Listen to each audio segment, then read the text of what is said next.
5 വിശേഷണങ്ങൾ കൊണ്ട് തിരുസഭ വിശുദ്ധ യൗസേപ്പ് പിതാവിനെ ആദരിക്കുന്നുണ്ട്.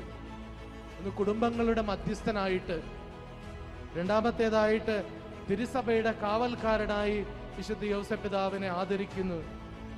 തൊഴിലാളികളുടെ മധ്യസ്ഥനായി വിശുദ്ധ യൗസേപ്പ് പിതാവിനെ ആദരിക്കുന്നു. കന്യാവ്രതക്കാരുടെ കാവൽക്കാരനായി വിശുദ്ധ യൗസേപ്പ് പിതാവിനെ സഭ ബഹുമാനിക്കുന്നു. നന്മരണത്തിന്റെ മധ്യസ്ഥനായി വിശുദ്ധ യൗസേപ്പ് പിതാവിനെ സഭ വന്ദിക്കുന്നു. ഈ തലങ്ങളിലൊക്കെയും യൗസേപ്പ് പിതാവിന്റെ മാധ്യസ്ഥ്യം നമുക്ക് ആവശ്യമാണ്. നമ്മുടെ കുടുംബങ്ങൾക്ക് ഒരു ആത്മീയ പിതാവായി നമുക്ക് യൗസേപ്പ് പിതാവിനെ സ്വീകരിക്കാം. തിരുക്കുടുംബത്തെ എല്ലാവിധ അപകടങ്ങളിൽ നിന്നും കാത്തു സംരക്ഷിച്ചത് യൗസേപ്പ് പിതാവിന്റെ ഒരു പൈതൃക സാന്നിധ്യമാണ്. ഇന്ന് നമ്മുടെ കുടുംബങ്ങള് തകർച്ചയിലേക്കും ഭിന്നതയിലേക്കും കുടുംബ ബന്ധങ്ങളുടെ ഭിന്നതയിലേക്കും ഒന്നും പോകാതിരിക്കണമെങ്കിൽ ഈ ഒരു പിതാവിന്റെ പൈതൃക സാന്നിധ്യം നമ്മുടെ കുടുംബത്തിൽ ഉണ്ടാകണം. നമ്മുടെ കുടുംബങ്ങളെ പിതാവായ യൗസേപ്പ് പിതാവിന് സമർപ്പിച്ചുകൊണ്ട് നമുക്ക് പ്രാർത്ഥിക്കാം. തിരുസഭയുടെ കാവൽക്കാരനായ യൗസേപ്പ് പിതാവിനോട് നമ്മൾ പ്രാർത്ഥിക്കണം. തിരുസഭ ഇന്ന് നമുക്ക് ചിന്തിക്കാനാകാത്ത രീതിയിൽ വലിയ പ്രതിസന്ധികളിലൂടെ കടന്നുപോയിക്കൊണ്ടിരിക്കുന്ന ഒരു കാലഘട്ടമാണ്. അത് മതപീഡനം മാത്രമല്ല, വിശ്വാസത്തിന്റെ തലത്തിലുമൊക്കെ പലതരത്തിലും ഒരുപാട് പ്രതികൂലങ്ങളിലൂടെ തിരുസഭ കടന്നുപോയിക്കൊണ്ടിരിക്കുന്ന ഒരു കാലഘട്ടം. തിരുസഭയ്ക്ക് വേണ്ടി കൂടുതലായി നമ്മൾ പ്രാർത്ഥിക്കണം. തിരുസഭയിൽ വിശ്വാസം സംരക്ഷിക്കപ്പെടുവാനും ഇന്ന് അനേകം ആളുകൾ തിരുസഭയെ ചോദ്യം ചെയ്യുന്ന, അല്ലെങ്കിൽ തിരുസഭയുടെ ആ അഖണ്ഡതയ്ക്ക് കോട്ടം തട്ടത്തക്ക രീതിയിൽ സഭയ്ക്ക് അകത്തും പുറത്തു നിന്നും ആക്രമണങ്ങൾ ഉണ്ടാകുന്ന ഈ കാലഘട്ടത്തിൽ നമുക്ക് ഈ ഒരു വർഷത്തില് തിരുസഭയെ വിശുദ്ധ യൗസേപ്പ് പിതാവിന്റെ കാവലിന് പ്രത്യേകം ഭരമേൽപ്പിച്ചുകൊണ്ട് നമുക്ക് പ്രാർത്ഥിക്കാം. നമ്മുടെ തൊഴിലിടങ്ങളില് വിശുദ്ധ യൗസേപ്പ് പിതാവിന്റെ മാധ്യസ്ഥം തേടി പ്രാർത്ഥിക്കാം. ഒരുപാട് പേർക്ക് തൊഴിൽ അവസരങ്ങൾ നഷ്ടപ്പെട്ടു പോയി. നമ്മുടെ തൊഴിലിനെ സമർപ്പിച്ചുകൊണ്ട് നമുക്ക് പ്രാർത്ഥിക്കാം. കന്യാവ്രതക്കാരുടെ കാവൽക്കാരനായ യൗസേപ്പ് പിതാവിനോട് ജീവിത വിശുദ്ധിയിൽ നമ്മുടെ കുടുംബങ്ങളെ നിലനിർത്തണമേ എന്ന് നമുക്ക് പ്രാർത്ഥിക്കാം. ഇന്ന് ജീവിത വിശുദ്ധി എന്നത് കുറച്ചു പേർക്ക് വേണ്ടി മാത്രമായിട്ട്, കുറച്ച് വിശുദ്ധർക്ക് വേണ്ടി മാത്രമായിട്ട് റിസർവ് ചെയ്തു വെച്ചിരിക്കുന്ന ഒരു കാര്യമായിട്ട് മാറുമ്പോൾ അങ്ങനെയല്ല. അത് ജീവിതത്തിൽ എല്ലാവരും, കൊച്ചു കുഞ്ഞുങ്ങളും യുവാക്കളും യുവതികളും മുതിർന്നവരും സഭയിലുള്ളവരും ബ്രഹ്മചാരികളും എല്ലാവരും കാത്തുപാലിക്കേണ്ട ഒന്നാണ് ഈ ബ്രഹ്മചര്യവും അതുപോലെ ജീവിതത്തിന്റെ വിശുദ്ധിയും എന്നുള്ളത് ഓർമ്മിക്കപ്പെടുവാൻ വേണ്ടിയിട്ട് വിശുദ്ധ യൗസേപ്പ് പിതാവിന്റെ മാധ്യസ്ഥം നമുക്ക് പ്രാർത്ഥിക്കണം. അഞ്ചാമതായിട്ട് നന്മരണത്തിന് വേണ്ടി പ്രാർത്ഥിക്കണം. മരണങ്ങളൊക്കെ ICUവിൽ ഒതുങ്ങിത്തീരുന്ന ഒരു കാഴ്ച ഈ ആശുപത്രിയിൽ നിന്ന് വരുന്നത് കൊണ്ട് ഞങ്ങൾ സ്ഥിരം കാണാറുണ്ട്. ഒരു കണക്കിന് കുടുംബങ്ങളുടെ ആഗ്രഹം എന്ന് പറയുന്നത് അവര് എത്ര നേരം 2 മിനിറ്റെങ്കിൽ 2 മിനിറ്റ് കൂടുതൽ ജീവിച്ചിരിക്കണമെന്നാണ്. എല്ലാ പ്രതീക്ഷയും അസ്തമിക്കുമ്പോഴും അവര് പിന്നെയും പറയും, എന്ത് ചെയ്യാൻ പറ്റും ഡോക്ടറെ.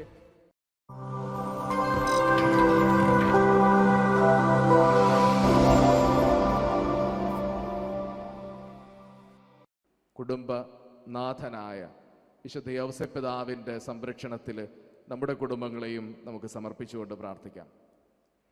ഇന്നത്തെ ഈ അല്പസമയത്തുള്ള വിചിന്തനം ഞാൻ 3 കാര്യങ്ങളെക്കുറിച്ച് ധ്യാനിക്കാനായിട്ടാണ് ആഗ്രഹിക്കുന്നത്. നമുക്കൊന്ന് ചേർന്ന് നമ്മുടെ കുടുംബങ്ങളിലേക്കും നമ്മുടെ വ്യക്തി ജീവിതത്തിലേക്കും സ്വായത്തമാക്കാവുന്ന നന്മകൾ നിറഞ്ഞ ഈ പിതാവിൽ നിന്ന് 3 തലത്തിലുള്ള നന്മകളെക്കുറിച്ച്, 3 തലത്തിലുള്ള കാരണങ്ങളെക്കുറിച്ച്, പുണ്യങ്ങളെക്കുറിച്ച് ധ്യാനിക്കാൻ ഞാൻ ആഗ്രഹിക്കുകയാണ്. ഒന്നാമതായി പാത്രിസ് കോർദെ എന്ന അപ്പോസ്തലിക ലേഖനത്തിൻ്റെ തിരുവെഴുത്തിൻ്റെ ഉള്ളടക്കമായി പരിശുദ്ധ പിതാവ് പറയുന്ന 7 വിശേഷണങ്ങളുണ്ട്.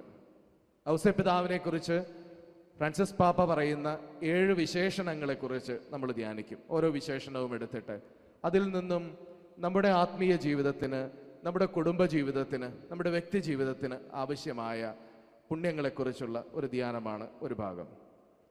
വീണ്ടും വിശുദ്ധ യൗസേപ്പ് പിതാവിനെ തിരുസഭ 5 മാധ്യസ്ഥ്യങ്ങൾ നൽകി ആദരിക്കുന്നുണ്ട്. 5 കാര്യങ്ങളുടെ മധ്യസ്ഥനായി വിശുദ്ധ യൗസേപ്പ് പിതാവിനെ തിരുസഭ വണങ്ങുന്നുണ്ട്. ആ 5 മാധ്യസ്ഥ്യങ്ങളെ നമ്മൾ എടുത്തു വെച്ചിട്ട് അതിലെ നന്മകളെക്കുറിച്ചും നമ്മൾ ധ്യാനിക്കും. മൂന്നാമതായിട്ട് യൗസേപ്പ് പിതാവിൻ്റെ ജീവിതത്തിൽ നിറഞ്ഞു നിൽക്കുന്ന 3 പുണ്യങ്ങളെക്കുറിച്ചും കൂടെ ധ്യാനിച്ചുകൊണ്ട് ഈ ഒന്നാമത്തെ ഭാഗത്തെ ധ്യാന വിചിന്തനം നമ്മൾ അവസാനിപ്പിക്കുമ്പോൾ, ഈ ആദ്യ ഭാഗത്ത് യോസേപ്പ് പിതാവിനെ കുറിച്ച് നമുക്ക് വളരെ സ്നേഹമുള്ള, വളരെ അടുപ്പമുള്ള ഒരു വ്യക്തിയാണ് നമ്മുടെയൊക്കെ സ്വന്തം അപ്പന്മാർ. അപ്പോൾ ആ ഒരു പിതാവിൻ്റെ സ്നേഹത്തോടെ യൗസേപ്പ് പിതാവിനെ ഒന്ന് കാണുവാനും യൗസേപ്പ് പിതാവുമായിട്ട് അങ്ങനെ നമ്മളെ തന്നെ ഒന്ന് ബന്ധിപ്പിച്ചുകൊണ്ട് ഒന്ന് മനസ്സിലാക്കുവാനും നമുക്ക് പരിശ്രമിക്കാം. ഈശോ യൗസേപ്പ് പിതാവിനെ വിളിച്ചിട്ടുണ്ടാകുക എന്താണ്? അബ്ബ എന്നാണ് യൗസേപ്പ് പിതാവിനെ ഈശോ വിളിക്കുന്നത്. അരമായ ഭാഷയിലൊക്കെ അബ്ബ എന്ന് വിളിച്ചുകൊണ്ടാണ് പിതാവിനെ ഈശോ അഭിസംബോധന ചെയ്യുന്നത്. അതേ വാക്ക് തന്നെയാണ് ഈശോ പിതാവായ ദൈവത്തെ വിളിക്കുവാനും ഉപയോഗിക്കുന്നത്. അബ്ബ എന്ന് പറഞ്ഞുകൊണ്ടാണ് പിതാവായ ദൈവത്തെയും ഈശോ അഭിസംബോധന ചെയ്യുന്നത്. ദൈവമായ ഒരു മനുഷ്യനാൽ ദൈവത്തെ അഭിസംബോധന ചെയ്യുന്ന അതേ വാക്കുകൾ കൊണ്ട് തന്നെ അഭിസംബോധന ചെയ്യപ്പെട്ട വിശുദ്ധ യൗസേപ്പ് പിതാവിനെ നമ്മൾ ചില്ലറക്കാരനായിട്ട് എടുക്കരുത്. വിശുദ്ധ യൗസേപ്പ് പിതാവിൻ്റെ രക്ഷാകര ചരിത്രത്തിലുള്ള വലിയ പങ്കിനെ കുറിച്ച് നമ്മൾ ധ്യാനിക്കുമ്പോൾ നമ്മൾ യൗസേപ്പ് പിതാവിനെ അർഹമായ വിധത്തിൽ സ്നേഹിച്ചിട്ടുണ്ടോ, യൗസേപ്പ് പിതാവിനെ അർഹമായ രീതിയിൽ ആദരിച്ചിട്ടുണ്ടോ എന്ന് ധ്യാനിക്കുന്നത് നല്ലതായിരിക്കും. പാത്രിസ് കോർദയിൽ ഒന്നാമത്തെ വിശേഷണമായിട്ട് വിശുദ്ധ യൗസേപ്പ് പിതാവിനെ വിശേഷിപ്പിക്കുന്നത്, ഫ്രാൻസിസ് പാപ്പ ആദ്യത്തെ വിശേഷണം കൊടുക്കുന്നത് ബിലവഡ് ഫാദർ എന്നാണ്, വാത്സല്യനിധിയായ പിതാവ്. ഈ അടുത്ത കാലത്ത് ഒരു വീട്ടിലുണ്ടായിരുന്ന ഒരു പ്രശ്നം, ഒരു ഭവനത്തിൽ വലിയൊരു പ്രശ്നം നടക്കുകയാണ്. അപ്പോൾ ആ പ്രശ്നം സോൾവ് ചെയ്യാനായിട്ട് അവിടെ സംസാരിക്കാനായിട്ട് പോയപ്പോൾ ഒത്തിരി കോംപ്ലിക്കേറ്റഡ് ആയിട്ടുള്ള വലിയൊരു സങ്കീർണമായ പ്രശ്നം, കുടുംബത്തിൽ അപ്പനും അമ്മയും ഒരു മകളുമുണ്ട്. അപ്പോൾ ഇവർ തമ്മിലുള്ള വലിയ പ്രശ്നമാണ് നടന്നുകൊണ്ടിരിക്കുന്നത്. പിന്നെ ഓരോരുത്തരോടും വിളിച്ച് സംസാരിക്കുമ്പോൾ എല്ലാവർക്കും അവരുടെ ഭാഗത്ത് പറയുവാൻ ഒത്തിരിയുണ്ട്. അതിൽ ഏറ്റവും ഒടുവിൽ അപ്പനോട് സംസാരിച്ചു, അമ്മയോട് സംസാരിച്ചു, മകളോട് സംസാരിച്ചു. ഇപ്പം ഈ മകള് പറഞ്ഞ ഒരു കാര്യം ഇങ്ങനെയാണ്: അപ്പൻ എന്ന രീതിയിൽ എനിക്ക് എൻ്റെ അപ്പനോട് ഒന്ന് മനസ്സ് തുറന്ന് സംസാരിക്കാൻ സാധിക്കുന്നില്ല. അപ്പൻ എന്ന രീതിയിൽ അപ്പം ഈ മകൾക്ക് മറ്റൊരു പയ്യനുമായിട്ടൊരു സ്നേഹബന്ധത്തിലായി. അതാണ് പ്രശ്നത്തിൻ്റെ ഒരു ഭാഗം. ഇപ്പം എന്തുകൊണ്ടെന്ന് ചോദിച്ച് സംസാരിച്ച് വന്നതിൻ്റെ ഒടുവിൽ ഈ മകള് മനസ്സ് തുറക്കുകയാണ്. അപ്പൻ എന്ന രീതിയിൽ ഒരു സ്നേഹം കിട്ടത്തക്ക രീതിയിൽ എൻ്റെ അപ്പനോട് എനിക്ക് മനസ്സ് തുറക്കാൻ സാധിക്കുന്നില്ല. ഇത് വലിയൊരു സങ്കടമായി ആ മകള് പങ്കുവച്ചു. പ്രിയമുള്ളവരെ, വിശുദ്ധ യൗസേപ്പ് പിതാവിനെ കുറിച്ച് ഏറ്റവും ആദ്യം പരിശുദ്ധ പിതാവ് പറഞ്ഞു വെക്കുന്ന വാക്ക് വാത്സല്യമുള്ള പിതാവ് എന്നാണ്. സ്നേഹത്തിന് അപ്പുറമായിട്ട് ആ സ്നേഹത്തിന് കൂടുതൽ മധുരം നൽകുന്ന ഒന്നാണ് വാത്സല്യം എന്ന പദം. വാത്സല്യത്തിൽ തന്നെ അതൊരു മാതൃഭാവമാണ്, അമ്മയുടെ ഭാവമാണ് വാത്സല്യം എന്ന് പറയും നമ്മൾ സാധാരണഗതിയിൽ. അപ്പനെക്കുറിച്ച് ഈ ഒരു വാത്സല്യത്തിൻ്റെ ഭാവം പറയാറില്ല. പക്ഷേ വാത്സല്യം എന്ന ഒരു വലിയ നന്മ യൗസേപ്പ് പിതാവിൽ ആരോപിച്ചുകൊണ്ട് പരിശുദ്ധ പിതാവ് പറയുന്നു വാത്സല്യമുള്ള പിതാവ്. ഈ വാത്സല്യം എന്ന് പറയുന്നത് ഒരു ഹൃദയവും തമ്മിലുള്ളൊരു അടുപ്പമാണ്. അത് പ്രകടിപ്പിക്കുന്ന ഒരു സ്നേഹമാണ്. ഇന്ന് പലരും അപ്പന്മാരെ കുറിച്ച് പറയുന്ന ഒന്നാണത്, അപ്പന്മാരുടെ സ്നേഹം ഇങ്ങനെ തേങ്ങ പോലെയാണ്, അല്ലേ? അപ്പന്മാരുടെ സ്നേഹം തേങ്ങ പോലെയാണെന്ന് പറയും. കാരണം ഇതിൻ്റെ ഉള്ളിലാണ്, എല്ലാ സ്നേഹവും ഉണ്ട് ഉള്ളിൽ, പക്ഷെ ഇതാരും പ്രകടിപ്പിക്കില്ല. അപ്പന്മാര് സ്നേഹം പ്രകടിപ്പിക്കുന്നതിൽ പിശുക്കന്മാരെന്നാണ് പൊതുവെ എല്ലാവരും പറയുന്നത്. നിങ്ങൾ അപ്പന്മാര് ഒന്ന് ആത്മപരിശോധന ചെയ്ത് നോക്കുന്നത് നല്ലതാണ്. ഞാൻ എങ്ങനെയാണ് എൻ്റെ സ്നേഹം പ്രകടിപ്പിക്കുന്നത്? എന്നാൽ മക്കളും അല്ലെങ്കിൽ ജീവിത പങ്കാളിയും കുടുംബത്തിലുള്ളവരുമൊക്കെ പ്രതീക്ഷിക്കുന്നത് ഈ സ്നേഹം അനുഭവിച്ചറിയാനാണ്. നമ്മുടെ മുൻപിൽ ഒരു തേങ്ങ കൊണ്ടുവന്ന് വെച്ചാൽ അതുകൊണ്ട് പ്രത്യേകിച്ച് ഗുണമൊന്നുമില്ല. അത് പൊട്ടിച്ച് അതിനകത്തെ കാമ്പും നീരുമൊക്കെ എടുത്ത് നമ്മൾ എന്തെങ്കിലുമൊക്കെ വിഭവത്തിലേക്ക് അത് ഉപയോഗപ്പെടുത്തുമ്പോഴാണ് അതിന് മാധുര്യമുണ്ടാകുന്നത്. ഇത് അനുഭവിച്ചറിയുന്ന സ്നേഹത്തെ, അനുഭവിച്ചറിയാൻ കഴിയുന്ന സ്നേഹത്തെ വിളിക്കുന്ന പേരാണ് വാത്സല്യം എന്നത്. വിശുദ്ധ യൗസേപ്പിതാവിനെ വാത്സല്യനിധിയായ പിതാവ് എന്നാണ് വിശുദ്ധ ഗ്രന്ഥം നമ്മുടെ ഫ്രാൻസിസ് പാപ്പ വിശേഷിപ്പിക്കുന്നത്. ഈ ഒരു വിശേഷണത്തിൽ നിന്നും നമ്മുടെ പിതാക്കന്മാരായിട്ടുള്ളവരും കുടുംബസ്ഥരായിട്ടുള്ളവരും ഒക്കെ ചിന്തിക്കുന്നത്, എൻ്റെ സ്നേഹത്തിന് ഈ വാത്സല്യത്തിൻ്റെ ഭാവമുണ്ടോ? എൻ്റെ ചുറ്റുമുള്ളവർക്ക് എൻ്റെ സ്നേഹം പകർന്നു കൊടുക്കുവാനും ആ സ്നേഹത്തെ അവർക്ക് മനസ്സിലാകുവാനുമുള്ള ഒരു അവസരം ഞാൻ കൊടുക്കുന്നുണ്ടോ?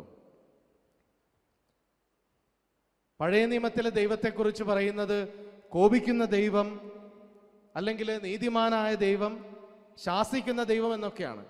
പക്ഷേ പഴയ നിയമത്തെ ആഴമായിട്ട് നമ്മൾ പഠിക്കുമ്പോൾ, അടുത്തറിയുമ്പോൾ, ഇസ്രായേൽ ജനത്തിൻ്റെ യാത്രയിൽ ഒരുപോലെ നമ്മൾ അവരോടൊപ്പം യാത്ര ചെയ്യുമ്പോൾ നമുക്ക് കാണാൻ സാധിക്കും, പഴയ നിയമത്തിൽ ദൈവത്തിൻ്റെ ഈ വാത്സല്യത്തിൻ്റെ ഭാവം പലപ്പോഴായിട്ട് പുറത്തു വരുന്നുണ്ട്. ദൈവത്തിന് അത് പ്രകടിപ്പിക്കുന്നതിൽ ഒരുപാട് പരിമിതികളുണ്ട് പഴയ നിയമത്തിൽ. കാരണം ദൈവം ഒരു മനുഷ്യനായിട്ട് അവതരിച്ചിട്ടില്ല. പക്ഷെങ്കിലും പ്രവാചകന്മാരിലൂടെ, പൂർവ്വപിതാക്കന്മാരിലൂടെയൊക്കെ ദൈവത്തിൻ്റെ ഈ പരിപാലനയുടെ സ്നേഹം കൊടുക്കുന്നുണ്ട്. പാറ പിളർന്ന് ജലം കൊടുക്കുന്നു, സ്വർഗത്തിൽ നിന്നും മന്ന വർഷിച്ചു കൊടുക്കുന്നു, കാടപ്പക്ഷികളെ കൊടുക്കുന്നു, ചെങ്കടലിനെ രണ്ടായി പിളർക്കുന്നു. ദൈവം തൻ്റെ സ്നേഹം, ഇസ്രായേൽ ജനത്തോടുള്ള സ്നേഹം പ്രകടിപ്പിക്കുന്നത് ഇങ്ങനെ കോൺക്രീറ്റ് ആയിട്ടുള്ള, അനുഭവിച്ചറിയാവുന്ന യാഥാർത്ഥ്യമായിട്ട്, ദൈവം കൂടെ നടക്കുന്ന അനുഭവമായിട്ട് ഇസ്രായേലിനെ അനുഭവിച്ചറിയുന്നുണ്ട്. പക്ഷെ അത് ഇസ്രായേൽ എത്രമാത്രം തിരിച്ചറിഞ്ഞു എന്നുള്ളത് വേറൊരു ഭാഗം. നമ്മുടെയൊക്കെ സ്നേഹം പലപ്പോഴും നമ്മൾ പങ്കുവെക്കുന്നതിൽ പിശുക്ക് കാണിക്കുന്നുണ്ട്. കൂടെയുള്ളവർക്ക് അത് അനുഭവിച്ചറിയാനായിട്ട് നമ്മൾ നമ്മുടെ സ്നേഹം എത്രത്തോളം പകർന്നു കൊടുക്കുന്നുണ്ട് എന്നുള്ളത് ഈ ഒന്നാമത്തെ വിശേഷണമായ വാത്സല്യമുള്ള പിതാവായ യൗസേപ്പിതാവിൽ നിന്ന് നമുക്കൊന്ന് പഠിച്ചെടുക്കുന്നത് നല്ലതാണ്. നമ്മുടെ സ്നേഹം ഒന്ന് പങ്കുവെച്ചറിയുന്നത് കൊണ്ട് യാതൊന്നും നഷ്ടപ്പെടാനില്ല, മറിച്ച് അതിൻ്റെ മാധുര്യം കൂടുകയാണ്. നമ്മൾ വളരെ കുറച്ചു കാലം മാത്രമേ ഈ ഭൂമിയിൽ ജീവിക്കുന്നുള്ളൂ. ഇന്നത്തെ സമൂഹത്തിൽ എന്തിനു വേണ്ടിയാണ് ഏറ്റവും കൂടുതൽ മനുഷ്യർ ദാഹിക്കുന്നതെന്ന് ചോദിച്ചാൽ സ്നേഹത്തിന് വേണ്ടി തന്നെയാണ്, വേറെ ഒന്നിനും വേണ്ടിയല്ല. പഴയ കാലത്തെ കാരണവന്മാർ പറയുന്നത് അവർക്ക് ഭക്ഷണത്തിന് ഒരുപാട് ബുദ്ധിമുട്ടുകളുണ്ടായിരുന്നു. 10-12 മക്കളുള്ള വീട്ടിൽ റേഷൻ അരിയായിട്ട് കിട്ടുന്ന അല്പഭക്ഷണം എല്ലാവർക്കും കൊടുക്കാൻ ചോറ് വയ്ക്കാനില്ലാത്തത് കൊണ്ട് കഞ്ഞി വെച്ച് അതിൽ നിന്ന് എല്ലാവരും കഴിച്ചിരുന്ന ഒരു കാലം നമുക്കുണ്ടായിരുന്നു. മരച്ചീനിയും ചക്കയും ഒക്കെ മാത്രം കഴിച്ച് ജീവിച്ചിരുന്ന ഒരു കാലം, ഒരു ദുരിതത്തിൻ്റെ, കഷ്ടപ്പാടിൻ്റെ ഒരു കാലം ഒരു കാലത്ത് നമ്മുടെ നാട്ടിലുണ്ടായിരുന്നു. പക്ഷെ അന്ന് സമൃദ്ധമായിട്ടുണ്ടായിരുന്ന സ്നേഹം ഇന്ന് അല്ലെങ്കിൽ വഴിയിൽ എവിടെയൊക്കെയോ വെച്ച് നമുക്ക് കൈമോശം വന്നു പോയിട്ടുണ്ട്. അപ്പന്മാർക്ക് മാത്രമല്ല, അമ്മമാർക്കും കുടുംബത്തിലുള്ള എല്ലാവർക്കുമുള്ള ഒരു പാഠമാണിത്. നമ്മൾ എങ്ങനെയാണ് നമ്മുടെ സ്നേഹത്തെ നമ്മൾ പരസ്പരം പങ്കുവെക്കുന്നത്? ഈ വാത്സല്യത്തിൻ്റെ ഭാവങ്ങൾ, വാത്സല്യം കാണിക്കുന്നത് കൊണ്ട് എൻ്റെ സ്നേഹത്തിൻ്റെ ഒരു ഡിഗ്രിക്ക് കുറവ് വരുമോ, എൻ്റെ സ്നേഹത്തിൻ്റെ ഔന്നിത്യത്തിന് കുറവ് വരുമോ എന്ന് ചിന്തിക്കരുത് നമ്മൾ. ഈശോ, ദൈവം തൻ്റെ ഇസ്രായേൽ ജനത്തോട് പറയുന്നുണ്ട്, തള്ളപ്പക്ഷി തൻ്റെ കുഞ്ഞുങ്ങളെ ചിറകിൻ കീഴിൽ ചേർത്ത് വെക്കുവാൻ വെമ്പുന്നത് പോലെ ജെറുസലേമേ, നിന്നെ ചേർത്ത് വെക്കുവാൻ ഞാൻ എത്രയോ വട്ടം ആഗ്രഹിച്ചു. വാത്സല്യമുള്ള ദൈവം. നമ്മുടെ സ്നേഹത്തെ നമുക്കൊന്ന് പ്രകടിപ്പിക്കാൻ പഠിക്കാം പ്രിയമുള്ളവരെ. യോസേപ്പിതാവ് തൻ്റെ കുടുംബത്തോട് സ്നേഹം കാണിച്ചത് ഈ ഒരു സ്നേഹം പ്രകടിപ്പിച്ചുകൊണ്ടാണ്. പരിശുദ്ധ അമ്മയെ ചേർത്ത് പിടിച്ചത്, അവളെ ഉപേക്ഷിക്കാമായിരുന്ന അവസരത്തിലും അവളെ ഉപേക്ഷിക്കാതെ ചേർത്ത് പിടിച്ചുകൊണ്ട് സ്നേഹം കാണിച്ചു.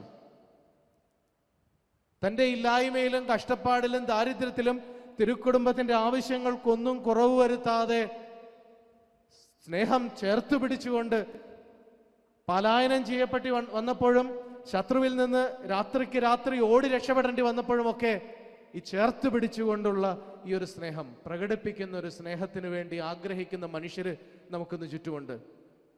ആ ഒരു സ്നേഹത്തിൻ്റെ മൂർത്തമായ ഭാവങ്ങൾ നമ്മുടെ കുടുംബത്തിലുണ്ടെങ്കിൽ, ഞാൻ ആദ്യം സൂചിപ്പിച്ച ആ മകള് പറഞ്ഞതുപോലെ എനിക്ക് എൻ്റെ അപ്പനോട് ഒന്ന് ഹൃദയം തുറന്ന് സംസാരിക്കാൻ സാധിക്കുന്നില്ല. അപ്പനോട് ചോദിക്കുമ്പോൾ അപ്പൻ പറയും, എനിക്ക് അവരോടുള്ള സ്നേഹം കൊണ്ടാണ് ഞാൻ അവരെ ശാസിക്കുന്നത്. ശാസന മാത്രമല്ല പ്രിയമുള്ളവരെ സ്നേഹം, അത് പ്രകടിപ്പിച്ചുകൊണ്ട് അതൊന്ന് കെട്ടിപ്പിടിച്ച് ഒന്ന് ചേർത്ത് പിടിച്ച് സാരമില്ല എന്ന് പറയുന്നതിലുള്ള സ്നേഹമാണ്. അങ്ങനെ സ്നേഹത്തെ അനുഭവിച്ച് അറിഞ്ഞിട്ടുള്ള കുടുംബങ്ങൾ കൂടുതൽ കെട്ടുറപ്പുള്ള കുടുംബങ്ങളായിട്ട് മാറും. സ്നേഹത്തെ അനുഭവിച്ചറിയുവാൻ സാധിക്കട്ടെ നമ്മുടെ കുടുംബങ്ങൾക്ക് എന്ന് ഈ വിശുദ്ധ യോസേപ്പ് പിതാവിൻ്റെ വാത്സല്യത്തെ ധ്യാനിക്കുമ്പോൾ നമുക്ക് സാധിക്കട്ടെ. അടുത്ത ഒരു വിശേഷണമായിട്ട് ഫ്രാൻസിസ് പാപ്പ യോസേപ്പ് പിതാവിനെ കുറിച്ച് പറയുന്നത് ലോലമായ സ്നേഹവും ലാളിത്യവുമുള്ള അച്ഛൻ എന്നാണ്. ലോലമായ സ്നേഹം ഒന്നാമത്തതിനോട് ചേർന്ന് പോകുന്ന ഒരു ഭാവം തന്നെയാണ് രണ്ടാമത്തെ ഭാവവും. ലോലമായ സ്നേഹവും ലാളിത്യവുമുള്ള അപ്പൻ യോസേപ്പ് പിതാവ്. ഈ ലാളിത്യം ഇന്ന് നമ്മുടെ കുടുംബങ്ങളിൽ എത്രത്തോളം ഉണ്ട് എന്ന് നമ്മൾ ധ്യാനിക്കുന്നത് നല്ലതാണ്. എല്ലാത്തിലും നമ്മളിന്ന് നമ്മുടെ സംസ്കാരം നമ്മെ പഠിപ്പിക്കുന്നത് എല്ലാം ഭംഗിയായിട്ട് ചെയ്യണം. ഒരുപക്ഷെ വിദേശ സംസ്കാരത്തെയും വിദേശ മനുഷ്യരെയൊക്കെ കൂടുതൽ അടുത്തറിഞ്ഞതുകൊണ്ട് നമുക്ക് എല്ലാത്തിനെയും വളരെ മോടി കൂട്ടി ആഡംബരമായിട്ട് ചെയ്യണമെന്ന് നമുക്ക് ആഗ്രഹമുണ്ട്. വലിയ വീട് വേണം, നല്ല സൗകര്യങ്ങൾ വേണം, മക്കൾക്ക് നല്ല വിദ്യാഭ്യാസം വേണം. ഇതൊക്കെ നല്ലത് തന്നെയാണ്, അതിലൊന്നും യാതൊരു തർക്കവുമില്ല. പക്ഷെ അതോടൊപ്പം നമ്മുടെ മക്കളെ പഠിപ്പിക്കേണ്ട, സ്നേഹത്തിൻ്റെ മാതൃക കൊടുക്കേണ്ട ഒരു വലിയൊരു മാതൃകയാണ് ലാളിത്യത്തിൻ്റെ മാതൃക. ഇന്ന് നമ്മുടെ കുടുംബങ്ങളിൽ എന്തുമാത്രം ഉണ്ട്. ലാളിത്യം എന്ന് പറഞ്ഞാൽ എന്തോ പഞ്ഞമാണെന്ന് ചിന്തിക്കുന്ന ഒരു സംസ്കാരത്തിലേക്ക് നമ്മൾ പോയി കഴിഞ്ഞു. വില കൂടിയ വസ്ത്രം ധരിച്ചില്ലെങ്കിൽ ഇന്നത്തെ യുവതലമുറയോട് ചോദിച്ചു നോക്കുക, എന്തോ കുറച്ചിൽ പോലെയാണ്. ഇന്നത്തെ യുവാക്കളുടെ വസ്ത്രധാരണം നമ്മളൊന്നെടുത്ത് ചിന്തിച്ചാൽ മതി. വില കുറഞ്ഞ അല്ലെങ്കിൽ ബ്രാൻഡ് അല്ലാത്ത വസ്ത്രം ധരിച്ചാൽ തങ്ങളുടെ സമപ്രായക്കാരുടെ ഇടയിൽ എന്തോ വലിയ കുറവുള്ള പോലെ അവർക്ക് തോന്നും. അല്ലെങ്കിൽ ഒരു വിവാഹത്തിനോ ഒരു പരിപാടിക്കോ ഒക്കെ വിരുന്നിനൊക്കെ പോകുമ്പോൾ പുതിയ വസ്ത്രം ധരിച്ചില്ലെങ്കിൽ എന്തോ കുറവുള്ളതുപോലെ തോന്നും. മറ്റുള്ളവരെ പോലെ അതിനോടൊപ്പം വലിയ വീടില്ലെങ്കിൽ നമുക്കെന്തോ വലിയ പോരായ്മയാണ്. കാറില്ലെങ്കിൽ ഇന്ന് വലിയ കുറച്ചിലാണ്. അപ്പൊ സമൂഹത്തിന്റെ സ്റ്റാൻഡേർഡുകൾക്കനുസരിച്ച് നമ്മുടെ കുടുംബവും സ്റ്റാൻഡേർഡ് ആയില്ലെങ്കിൽ വലിയ കുറവുണ്ടെന്ന് ചിന്തിക്കുന്നിടത്ത് ഇതൊക്കെ വെട്ടിപ്പിടിക്കാനുള്ള ഒരു വലിയൊരു അഭിനിവേശം ഇന്ന് നമ്മുടെ ഇടയിലുണ്ട്. മലയാളം മീഡിയത്തിലോ സർക്കാർ സ്കൂളുകളിലോ പഠിപ്പിച്ചാൽ അത് വലിയ കുറച്ചിലാണെന്ന് ചിന്തിക്കുന്നത് കൊണ്ട് ഇംഗ്ലീഷ് മീഡിയത്തിലും ഇന്റർനാഷണൽ സ്കൂളുകളിലും മൾട്ടിനാഷണൽ ലെവലിലുമൊക്കെ പഠിപ്പിക്കണം, അല്ലെങ്കിൽ വിദേശത്ത് പോയി പഠിക്കണമെന്ന് മക്കളെ പറഞ്ഞു പഠിപ്പിക്കുന്ന, അല്ലെങ്കിൽ അവരെ അങ്ങനെ ആഗ്രഹിക്കാനായിട്ട് അവരെ പ്രേരിപ്പിക്കുന്ന ഒരു സംസ്കാരം. ഇതൊക്കെ വെട്ടിപ്പിടിക്കാൻ വേണ്ടിയിട്ട് നമ്മൾ എന്തിൻ്റെയൊക്കെയോ പിറകെ ഇങ്ങനെ ഓടിക്കൊണ്ടിരിക്കുന്നതിനിടയിൽ ലാളിത്യം നിറഞ്ഞ സ്നേഹത്തിൻ്റെ ഒരു അംശം, ലാളിത്യം എന്ന പുണ്യത്തിൻ്റെ അംശം നമ്മുടെ കുടുംബങ്ങളിൽ നിന്ന് എന്നൊക്കെയോ കൈമോശം വന്നു പോയില്ലേ പ്രിയമുള്ളവരെ? ഇങ്ങനെ ഈ ലാളിത്യത്തിൻ്റെ അംശങ്ങൾ നഷ്ടപ്പെട്ടു പോകുമ്പോൾ ഇതൊക്കെ കെട്ടിപ്പിടിക്കാനായിട്ട് വെട്ടിപ്പിടിക്കാനായിട്ട് നെട്ടോട്ടം ഓടിയിട്ട് ഇതിൻ്റെയൊക്കെ ഒടുവിൽ ഇതൊക്കെ നേടിക്കഴിയുമ്പോൾ പിന്നീട് എന്ത് എന്നൊരു ചോദ്യം ബാക്കിയാവുകയാണ്. ഈ നവമാധ്യമത്തിൽ ഫേമസ് ആയിട്ടുള്ള ഒരാളാണ് ജോസഫ് അന്നംകുട്ടി ജോസഫ് എന്ന പേരുള്ള ഒരു RJ റേഡിയോ ജോക്കി, നമ്മുടെ ഇരിഞ്ഞാലക്കുടക്കാരനാണ്. അപ്പം അദ്ദേഹത്തിൻ്റെ ഒരു വാട്സപ്പ് സ്റ്റാറ്റസ് ഈ ദിവസങ്ങളിൽ കാണാനിടയായി. അദ്ദേഹം പറയുന്നത്, ഇത് ഞാൻ വെരിഫൈ ചെയ്ത ഒരു ഫാക്റ്റ് അല്ല, എങ്കിലും അദ്ദേഹം തീർച്ചയായും അത് വെരിഫൈ ചെയ്ത ഒരു യാഥാർത്ഥ്യമായിരിക്കും. അതിങ്ങനെയാണ് അദ്ദേഹം പറയുന്നത്, ഫിൻലൻഡിലാണ് ഏറ്റവും കൂടുതൽ സന്തോഷമുള്ള ആളുകൾ ജീവിക്കുന്നതെന്നത്രേ. ഫിൻലൻഡിൽ. കാരണം അവർക്ക് നല്ല ജീവിത രീതികളുണ്ട്, നല്ല സുഖ സൗകര്യങ്ങളുണ്ട്, മറ്റ് ബുദ്ധിമുട്ടുകളൊന്നുമില്ല. അതുകൊണ്ട് ലോകത്തിലെ ഏറ്റവും കൂടുതൽ ഹാപ്പിനെസ് ഇൻഡെക്സ് എടുത്താൽ ഫിൻലൻഡിലെ ജനങ്ങളാണ് ഏറ്റവും കൂടുതൽ സന്തോഷമുള്ളത്.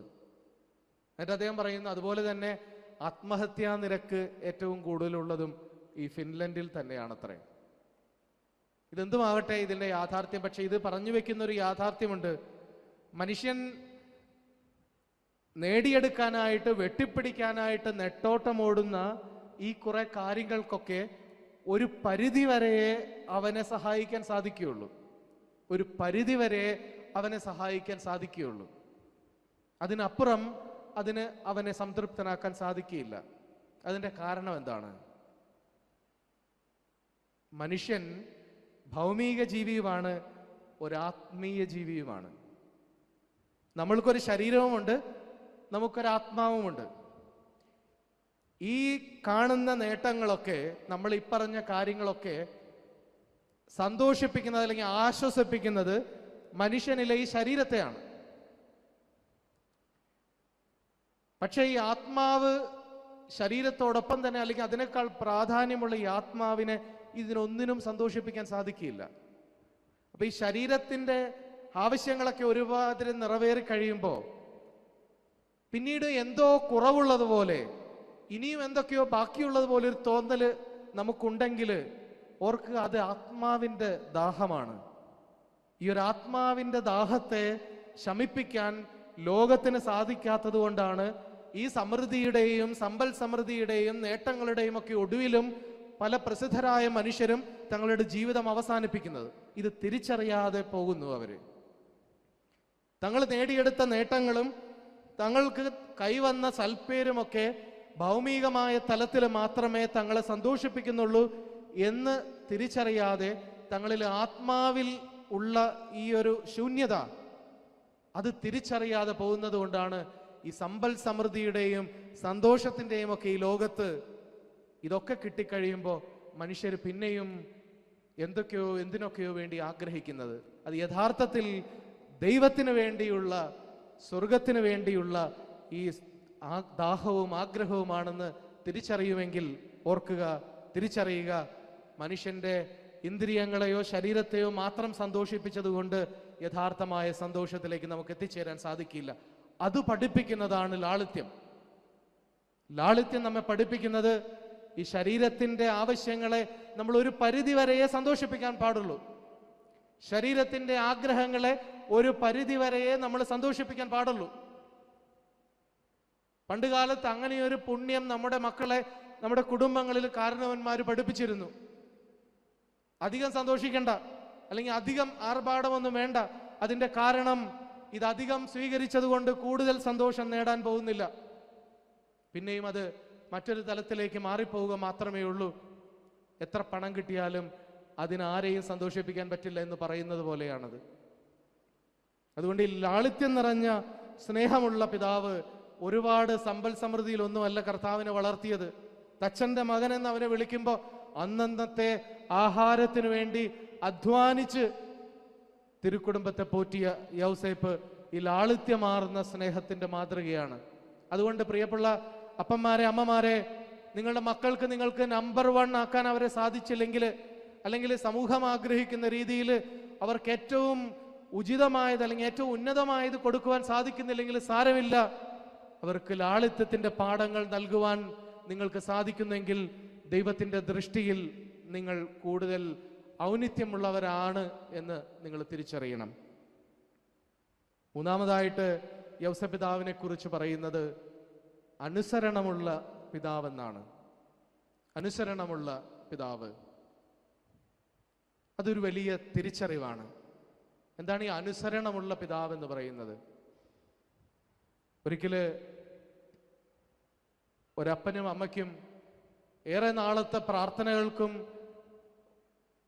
വഴിപാടുകൾക്കും നേർച്ചകൾക്കുമൊക്കെ ശേഷം ഒരു കുഞ്ഞിനെ ലഭിച്ചു. അങ്ങനെ അതിനെ അവർ വളർത്തിക്കൊണ്ടുവന്നു. ദൈവത്തിന് നന്ദി പറഞ്ഞു ഈ കുഞ്ഞിനെ വളർത്തിക്കൊണ്ടുവരികയാണ്. ഒരു ദിവസം അമ്മ ജോലിക്ക് പോയ സമയത്ത് അപ്പനാണ് കുഞ്ഞിനെ നോക്കുന്നത്. ഈ കുഞ്ഞ് പെട്ടെന്ന് മരിക്കുകയാണ്. പെട്ടെന്ന് കുഞ്ഞിന് ഒരു അസുഖം ബാധിച്ച് പെട്ടെന്ന് കുഞ്ഞ് കുഴഞ്ഞു വീണ് കുഞ്ഞു മരിച്ചു. ഈ മനുഷ്യന് ഇത് താങ്ങാവുന്നതിലും അപ്പുറമായിരുന്നു. ഭാര്യ ജോലിക്ക് പോയി തിരിച്ചു വരുമ്പോൾ ഞാൻ എന്തു പറഞ്ഞ് ഈ മകളെ ഞാൻ ആശ്വസിപ്പിക്കും? കാരണം ഒത്തിരി പ്രാർത്ഥനകൾക്കും നേർച്ചകൾക്കും കാഴ്ചകൾക്കും ഒക്കെ ശേഷം ലഭിച്ചൊരു കുഞ്ഞാണിത്. ഈ കുഞ്ഞ് മരിച്ചുപോയി. ഈ ഒരു സത്യം ഇവളെ എങ്ങനെ പറഞ്ഞു മനസ്സിലാക്കുമെന്ന് കരുതി ചങ്ക് തകർന്നിരുന്ന ആ പിതാവ് ആ ഭാര്യ ജോലി കഴിഞ്ഞ് തിരിച്ചു വന്നപ്പോ സങ്കടമൊക്കെ ഉള്ളിൽ ഒതുക്കിയിട്ട് ഭാര്യയെ അടുത്ത് വിളിച്ചിട്ട് ഒരു കഥ പറഞ്ഞു. അടുത്തുള്ള വീട്ടിലെ ഒരു ധനികനായ സ്ത്രീയുടെ കൈകളിൽ നിന്ന് നീ ഒരാഭരണം കടം വാങ്ങി എന്ന് വിചാരിക്കുക. ഒരു കല്യാണത്തിന് പോകാൻ വേണ്ടിയിട്ട് നിനക്ക് കമ്മലില്ലാതിരുന്നത് കൊണ്ട് നീ അടുത്തുള്ള വീട്ടിൽ നിന്നും ഒരു കമ്മല് കടം വാങ്ങി. അത് കഴിഞ്ഞ് ആ കമ്മല് അതിൻ്റെ ഉടമസ്ഥൻ വന്ന് നിന്നിൽ നിന്ന് തിരിച്ചു വാങ്ങിക്കൊണ്ടുപോയി. നിനക്ക് എന്തുമാത്രം സങ്കടമുണ്ടാകും? അപ്പോൾ ഭാര്യ ഭർത്താവിനോട് പറഞ്ഞു, അതിന് ഞാൻ എന്തിനാണ് സങ്കടപ്പെടുന്നത്? അതെൻ്റെ അല്ലല്ലോ, അത് അവരുടെ അല്ലേ. ഇത്രയും പറഞ്ഞ് അവളെ ഒരുക്കിയിട്ട് ഈ ഭർത്താവ് പറഞ്ഞു, ദൈവത്തിൽ നിന്ന് നമ്മളൊരു കുഞ്ഞിനെ കടം വാങ്ങി, ഇന്ന് ദൈവം ആ കുഞ്ഞിനെ തിരികെ എടുത്തു എന്ന് പറഞ്ഞുകൊണ്ടാണ് ഒരുക്കിയിട്ട് ഈ ഒരു സത്യം ആ മകളോട് ഈ ഭർത്താവ് പറയുകയാണ്. അപ്പൊ കൂടുതൽ ആത്മീയമായിട്ട് ഒരു തുറവിയോടെ ആ ഒരു യാഥാർത്ഥ്യത്തെ തിരിച്ചറിയാനായിട്ട് ആ സ്ത്രീക്ക് സാധിച്ചു. നമ്മൾ നേടിയെടുക്കുന്നതോ നമ്മുടെ കയ്യിലുള്ളതോ ഒന്നും നമ്മുടേതല്ല എന്നുള്ളൊരു തിരിച്ചറിവിലാണ് ദൈവത്തിലുള്ള ആശ്രയത്വവും അനുസരണവും നമുക്ക് കൈവരുന്നത്. യൗസപിതാവിന്റെ ജീവിതം മുഴുവൻ അങ്ങനെയായിരുന്നു. യൗസപിതാവിനെ ഭരമേൽപ്പിച്ചത് ഒരു മനുഷ്യന് കൊടുക്കാവുന്നതിൻ്റെ ഒരു ബഹുമതിയുടെ അങ്ങേയറ്റമാണ്. ദൈവത്തെ വളർത്തി വലുതാക്കുക, ദൈവകുമാരനെ വളർത്തി വലുതാക്കുക എന്നുള്ളൊരു വലിയൊരു ഉത്തരവാദിത്തം യൗസപിതാവിനെ ഏൽപ്പിച്ചപ്പോൾ മുതൽ ഈ സ്വർഗീയ രഹസ്യത്തെ മനനം ചെയ്തുകൊണ്ട് യൗസപിതാവ് ജീവിച്ചപ്പോഴൊക്കെ യൗസപിതാവിനൊരു തിരിച്ചറിവുണ്ടായിരുന്നു. ഞാൻ കൊണ്ടു നടക്കുന്ന ഈ രഹസ്യം, ഞാൻ കൈകളിൽ വഹിക്കുന്ന ഈ സ്വർഗീയ രഹസ്യം, ഇത് എൻ്റെ കഴിവോ എൻ്റെ നേട്ടമോ കൊണ്ട് എനിക്ക് കൈവന്നതല്ല, മറിച്ച് ഇത് ദൈവം എന്നെ ഭരമേൽപ്പിച്ചതാണ്. അവിടെ നിന്നാണ് അനുസരണം കൈവരുന്നത്. ആ ഒരു അനുസരണത്തിലാണ് യൗസപിതാവ് മാതാവിനെ പോലെ എല്ലായ്പ്പോഴും ദൈവഹിതത്തോട് ആമേൻ പറയുന്നത്. യൗസപിതാവിന്റെ ഫിയാത്ത് എന്ന് നമുക്കതിനെ വിളിക്കാം. മാതാവ് മാലാഖയോട് ഇതാ കർത്താവിന്റെ ദാസി എന്ന് പറഞ്ഞതുപോലെ യൗസപിതാവ് ജീവിതത്തിന്റെ ഓരോ നിമിഷവും ദൈവത്തോട് ആമേൻ ആമേൻ ആമേൻ എന്ന് പറഞ്ഞുകൊണ്ടിരുന്നു. പ്രിയമുള്ള മാതാപിതാക്കളെ, ഈ ഒരു മനോഭാവം നമ്മുടെ കുടുംബത്തിലേക്ക് നമുക്കൊന്ന് എടുക്കാൻ സാധിച്ചിരുന്നെങ്കിൽ നമ്മുടെ കുടുംബങ്ങളൊക്കെ പണ്ടേ തിരുക്കുടുംബങ്ങളായിട്ട് മാറുമായിരുന്നു. ദൈവത്തോടുള്ള അനുസരണയിൽ നമ്മൾക്ക് ജീവിക്കാൻ സാധിക്കണമെങ്കിൽ ദൈവത്തോട് ആലോചന ചോദിക്കുന്നവരായിട്ട് നമ്മൾ മാറണം. നമ്മുടെ കുടുംബത്തിൽ നമ്മൾ എന്തുമാത്രം തീരുമാനങ്ങൾ എടുക്കാറുണ്ട്. ഒരു പിതാവിനെ കുറിച്ച് പറയുന്നത് അദ്ദേഹത്തിൻ്റെ ഏറ്റവും ഗൗരവതരമായ ഉത്തരവാദിത്തം എന്നത് തീരുമാനങ്ങൾ എടുക്കുക എന്നുള്ളതാണ്. എത്രയോ കാര്യങ്ങളിൽ നമ്മൾ തീരുമാനങ്ങൾ എടുക്കണം. മക്കളെക്കുറിച്ചുള്ള കാര്യങ്ങളിൽ, അവരുടെ ഭാവി, കുടുംബത്തെക്കുറിച്ചുള്ള കാര്യങ്ങളിലൊക്കെ ഒരപ്പൻ എന്ന നിലയിൽ എന്തുമാത്രം കുടുംബനാഥന്മാര്, അല്ലെങ്കിൽ അമ്മ എന്ന നിലയിൽ കുടുംബനാഥന്മാര്, ഒരു മകനും മകളും എന്ന നിലയിൽ മക്കളൊക്കെ പലതരത്തിലുള്ള തീരുമാനങ്ങൾ എടുക്കുന്നുണ്ട്. പക്ഷെ നമ്മളൊക്കെ തീരുമാനം എടുക്കുന്നത് എങ്ങനെയാ? നമ്മളുടെ തോന്നലിനനുസരിച്ച് നമ്മൾ തീരുമാനങ്ങൾ എടുക്കും. എനിക്ക് ശരിയെന്ന് തോന്നുന്നത്, അല്ലെങ്കിൽ എൻ്റെ സാഹചര്യത്തിനൊത്ത് ഞാൻ എൻ്റെ കണക്കുകൂട്ടലുകൾക്കനുസരിച്ച് ഞാനൊരു തീരുമാനം എടുക്കും. പലപ്പോഴും എന്തു പറ്റും?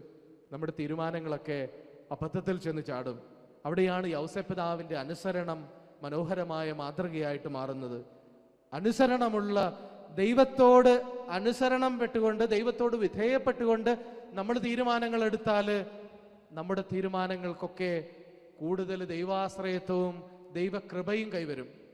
കുണ്ടുകുളം പിതാവിനെ കുറിച്ച് തട്ടിൽ പിതാവ് പറഞ്ഞൊരു സംഭവം ഇങ്ങനെയാണ്, ഒരു ഓർമ്മ ഇങ്ങനെയാണ്.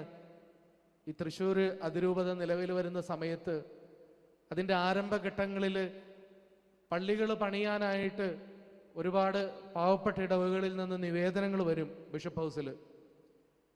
നിവേദനങ്ങൾ വരുമ്പോൾ നിവേദനങ്ങൾ തയ്യാറാക്കിയതിനു ശേഷം കുണ്ടുകുളം പിതാവ് ഇത് സമർപ്പിക്കുന്നതിൻ്റെ അന്നത്തെ ദിവസം കുർബാനയ്ക്ക് വരുമ്പോൾ ഈ കടലാസുമായിട്ട് വന്നിട്ട് ഈ നിവേദനങ്ങൾ ബലിപീഠത്തിൽ വെക്കും. എന്നിട്ട് അന്നത്തെ ദിവ്യബലിയിൽ അതിനുവേണ്ടി പ്രാർത്ഥിക്കും, ദൈവത്തോട് ആലോചന ചോദിക്കും. എന്നിട്ട് നല്ല ബോധ്യത്തോടെ ഉണ്ടെങ്കിൽ മാത്രമേ, അങ്ങനെ ഒരു തോന്നലുണ്ടെങ്കിൽ മാത്രമേ പിതാവ് ആ ഒരു നിവേദനം വിദേശ സഹായത്തിന് വേണ്ടി അയച്ചു കൊടുക്കുകയുള്ളൂ. എന്നിട്ട് പറയുന്നത്, അങ്ങനെ അയച്ചു കൊടുത്തതൊന്നും തിരസ്കരിക്കപ്പെട്ടിട്ടില്ല. ഇപ്പൊ ദൈവത്തോട് ആലോചന ചോദിച്ച്, ദൈവത്തോട് അനുസരണം നമ്മൾ നൽകിക്കൊണ്ട്, ദൈവത്തോട് അനുസരണം കാണിച്ച്, ദൈവത്തോട് വിധേയപ്പെട്ടുകൊണ്ട് നമ്മുടെ കുടുംബങ്ങളെ സംബന്ധിച്ച്, നമ്മുടെ മക്കളെ സംബന്ധിച്ച്, നമ്മുടെ ജീവിതത്തെ സംബന്ധിച്ച്, നമ്മുടെ ഭാവിയെ സംബന്ധിച്ചിട്ടൊക്കെയുള്ള തീരുമാനങ്ങൾ എടുത്താൽ നമുക്കും യൗസേപ്പ് പിതാവിനെ പോലെ ഈ അനുസരണത്തിന്റെ പുണ്യത്തിൽ ജീവിക്കാനായിട്ട് സാധിക്കും. നാലാമത്തേത്, മറിയത്തെ നിരുപാധികം അംഗീകരിച്ച പിതാവ് എന്നാണ് യൗസേപ്പ് പിതാവിനെ കുറിച്ച് പറയുന്നത്. മറിയത്തെ നിരുപാധികം അംഗീകരിച്ച പിതാവ്. തനിക്ക് ഏൽപ്പിക്കപ്പെട്ടിരിക്കുന്നവരെ അവരായിരിക്കുന്ന അവസ്ഥയിൽ കാണുവാനും ബഹുമാനിക്കാനും അംഗീകരിക്കുവാനും സാധിക്കുന്നത് വലിയൊരു പുണ്യമാണ്, വലിയൊരു കൃപയാണ്. പാശ്ചാത്യ ലോകത്തെ വളരെ വിശ്വവിഖ്യാതമായ ഒരു കൃതിയുണ്ട്. അതിൻ്റെ പേര് ഡോൾ ഹൗസ് എന്നാണ്, പാവവീട് എന്നാണ് അതിൻ്റെ പേര്. അതിൻ്റെ പ്രമേയം അല്പം നീണ്ടതാണെങ്കിലും അതിൻ്റെ കഥ അവസാനിക്കുന്നത്, ഈ നോവൽ അവസാനിക്കുന്നത് ഭാര്യ ഭർത്താവിനെ ഉപേക്ഷിക്കുന്നതാണ്. അപ്പൊ ഭാര്യ ഭർത്താവിനെ ഉപേക്ഷിക്കുമ്പോൾ ഇവൾ ഭർത്താവിന് നേരെ വാതില് ഇങ്ങനെ കൊട്ടി അടച്ചിട്ട് വീട്ടിൽ നിന്ന് ഇറങ്ങിപ്പോകുമ്പോൾ ഭർത്താവിനോട് പറയുന്നുണ്ട്, അവൾ 3 കാര്യങ്ങളാണ് ഭർത്താവിനോട് പറയുന്നത്. നമ്മൾ തമ്മിൽ ഈ വീട്ടിൽ വെച്ച് ഗൗരവമുള്ള ഒരു കാര്യവും സംസാരിച്ചിട്ടില്ല.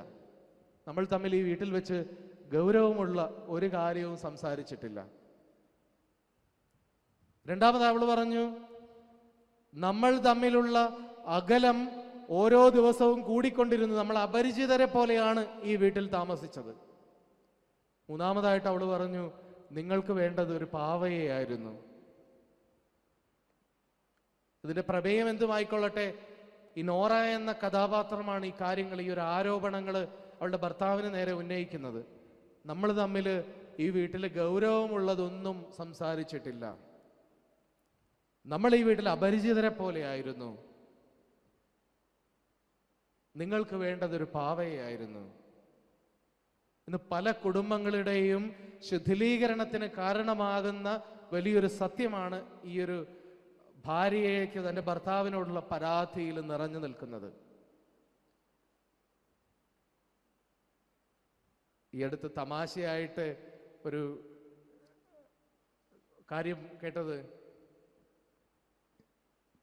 ഈ കല്യാണം കഴിഞ്ഞ് സന്തോഷമായിട്ട് ജീവിക്കാം എന്ന് കരുതുന്നത്, അതിനെക്കുറിച്ച് നർമ്മത്തിൽ പറഞ്ഞ ഒരു കാര്യം കേട്ടു. ഇപ്പൊ അതിന്റെ പ്രമേയം ഇതാണ്, കല്യാണം കഴിച്ചാൽ സന്തോഷമായിട്ട് ജീവിക്കുക എന്നുള്ളത് ഒരു ലോട്ടറി എടുക്കുന്ന പോലെയാണ് എന്നുള്ള അർത്ഥത്തിലാണ് ഈ തമാശ നർമ്മം പറഞ്ഞു വെക്കുന്നത്. പക്ഷെ പലപ്പോഴും ഇന്ന് കുടുംബങ്ങളിലേക്ക് നമ്മൾ കടന്നു പോകുമ്പോൾ അതൊരു യാഥാർത്ഥ്യമായിട്ട് കാണാൻ സാധിക്കുകയാണ്. കല്യാണം കഴിഞ്ഞാൽ സന്തോഷമായിട്ട് ജീവിക്കാൻ സാധിക്കുമോ എന്നുള്ളതൊരു ചോദ്യചിഹ്നമായിട്ട് അവശേഷിക്കുന്നു. അങ്ങനെ കുടുംബങ്ങൾ തകരാൻ തുടങ്ങിയിട്ട് അധികം നാളുകളൊന്നും ആയിട്ടില്ല. എന്തുകൊണ്ടാണ് നമ്മുടെ കുടുംബങ്ങൾ തകർന്നു പോകുന്നത്?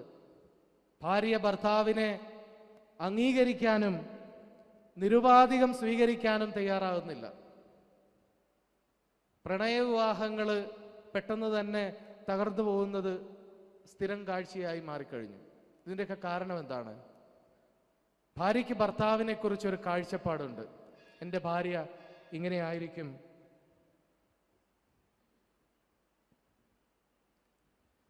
കർത്താവിൻ്റെ നമുക്ക് എഴുന്നേറ്റ് നിൽക്കാം. കർത്താവിൻ്റെ മാലാഖ പരിശുദ്ധ മറിയത്തോട് വചിച്ചു, പരിശുദ്ധാത്മാവാൽ മറിയം ഗർഭം ധരിച്ചു, നന്മ നിറഞ്ഞ മറിയമേ സ്വസ്തി, കർത്താവ് അങ്ങയോടുകൂടെ സ്ത്രീകളിൽ അങ്ങ് അനുഗ്രഹിക്കപ്പെട്ടവളാകുന്നു, അങ്ങയുടെ ഉദരത്തിൻ ഫലമായി ഈശോ അനുഗ്രഹിക്കപ്പെട്ടവനാകുന്നു.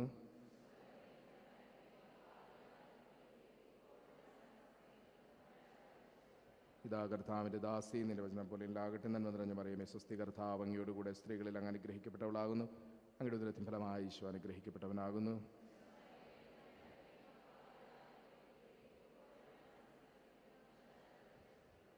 വചനമാംസമായി നമ്മുടെ ഇടയിൽ വസിച്ചു. നന്മ നിറഞ്ഞ മറിയമേ സ്വസ്തി, കർത്താവ് അങ്ങയോടുകൂടെ സ്ത്രീകളിൽ അങ്ങ് അനുഗ്രഹിക്കപ്പെട്ടവളാകുന്നു. അങ്ങയുടെ ഉദരത്തിൻ ഫലമായി ഈശോ അനുഗ്രഹിക്കപ്പെട്ടവനാകുന്നു.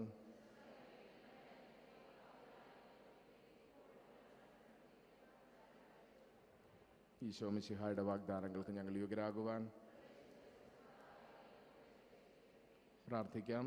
സർവേശ്വര കർത്താവായി അങ്ങയുടെ സമയസ്ഥാനത്തിന് ഈശോയുടെ മനുഷ്യാവതാര വാർത്ത അറിഞ്ഞിരിക്കുന്ന ഞങ്ങൾ അവിടുത്തെ പിടാനവും പുരുഷമറിഞ്ഞുകനെ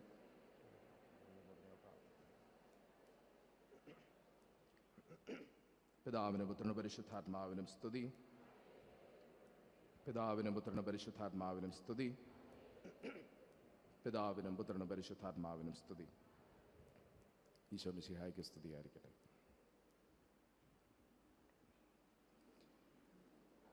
അപ്പം മറിയത്തെ നിരുപാധികം അംഗീകരിച്ച യൗസേപ്പിനെ പോലെ ഇന്ന് ഈ നമ്മളുടെയൊക്കെ മനസ്സിൽ മറ്റൊരാളെക്കുറിച്ച് കുറേ പ്രതീക്ഷകളുണ്ട്.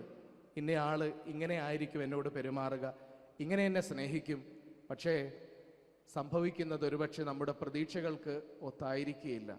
അപ്പം അതുകൊണ്ട് അവിടെ തകർന്നു വീഴുന്ന ചില്ലുകൊട്ടാരം പോലെ ഈ ബന്ധങ്ങൾ അവശേഷിച്ച് തകർന്നു പോകുന്നത് അതുകൊണ്ടാണ്. മറിയത്തെ യൗസേപ്പിതാവ് നിരുപാധികം സ്വീകരിച്ചു. അവളെ ദൈവം അവളിൽ കരുതി വച്ചിരുന്ന രക്ഷാകരമായ അവളുടെ ഉത്തരവാദിത്തത്തോട് യൗസേപ്പിതാവ് പരിപൂർണമായിട്ട് സഹകരിച്ചുകൊണ്ട് അവളെ യൗസേപ്പിതാവ് സ്വീകരിക്കുകയാണ്. നിരുപാധികമായ സ്നേഹം, തൻ്റെ ജീവിത പങ്കാളിയെ, തൻ്റെ കൂടെയുള്ളവരെ ഗൗരവത്തോടെ എടുക്കുന്നത്, ഭാര്യയോട് ജീവിതത്തിൻ്റെ ഒരു പ്രധാനപ്പെട്ട ഒരു കാര്യത്തെക്കുറിച്ച് ആലോചന ചോദിക്കുന്ന ഭർത്താവ്, പരസ്പരം പങ്കുവെക്കുന്ന കുടുംബങ്ങൾ, കറിയുടെയും പച്ചക്കറിയുടെയും കാര്യത്തിനപ്പുറം കുടുംബത്തിൽ ഒരുമിച്ചിരുന്ന് കുടുംബത്തിൻ്റെ ഭാവിയെക്കുറിച്ച് ചർച്ച ചെയ്യുന്ന ഒരു സംസ്കാരം, അപ്പനും മക്കളും അമ്മയും ഒക്കെ ചേർന്നിരുന്ന് കുടുംബത്തെക്കുറിച്ച്, കുടുംബത്തിലെ നന്മകളെക്കുറിച്ച് അല്ലെങ്കിൽ കുടുംബത്തിൻ്റെ ഭാവിയെക്കുറിച്ചൊക്കെ ചർച്ച ചെയ്യുന്ന, കുടുംബത്തെ നിരുപാധികം സ്നേഹിക്കുന്ന, അംഗീകരിക്കുന്ന ഒരു പുണ്യത്തിലേക്ക് നമ്മുടെ കുടുംബങ്ങളും വളർന്നു വരുവാൻ യൗസേപ്പിതാവിൻ്റെ ഈ ഒരു നന്മ നമ്മയും സഹായിക്കട്ടെ. അഞ്ചാമതായി വിശുദ്ധ യൗസേപ്പിതാവിനെ കുറിച്ച് പറയുന്നത് ആത്മധൈര്യമുള്ള വ്യക്തി എന്നാണ്. വിശുദ്ധ ഗ്രന്ഥത്തിലുടനീളം നമ്മൾ നോക്കുമ്പോൾ ദൈവം ആരെയെങ്കിലും ഒരു ദൈവികമായൊരു ഉത്തരവാദിത്തത്തിന് വേണ്ടി ക്ഷണിക്കുമ്പോൾ, ഒരു നിയോഗം ദൈവം ആർക്കെങ്കിലും കൊടുക്കുമ്പോൾ, അത് പഴയ നിയമത്തിൽ തുടങ്ങി ഇന്നോളം ദൈവം ആരെയെങ്കിലും ഒരു നിയോഗം കൊടുത്തുകൊണ്ട് വിടുമ്പോൾ ഒരിക്കലും ചിന്തിക്കരുത് അത് വളരെ എളുപ്പമായിരിക്കുമെന്ന്. വിശുദ്ധ ഗ്രന്ഥത്തിൽ ഏതുദാഹരണം എടുത്തുകൊള്ളുക, പ്രവാചകന്മാരെ എടുത്തുകൊള്ളുക, പൂർവ്വപിതാക്കന്മാരെ എടുത്തുകൊള്ളുക, ആരെ എടുത്തുകൊണ്ടാലും ദൈവനിയോഗവുമായിട്ട് ഒരുവൻ മുന്നോട്ട് പോകുമ്പോൾ ദൈവം കൈവിട്ട് കളഞ്ഞു എന്ന് തോന്നുന്നൊരവസ്ഥ തീർച്ചയായും ഉണ്ടാവും.